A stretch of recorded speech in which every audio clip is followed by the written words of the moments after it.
So ayan mga pare ko, itatry ni Faith ang pedal assist ng ating V-Bike chopper. Ayan. Kita nyo? Konting padjak lang.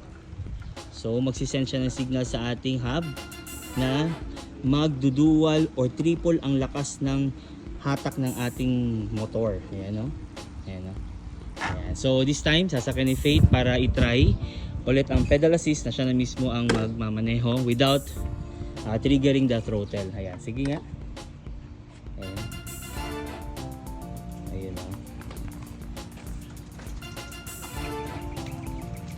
Ayun. Kita nyo? Nakailang padjak lang si Faith pero tuloy-tuloy na ang biyahe kahit medyo paakyat ang ating slope.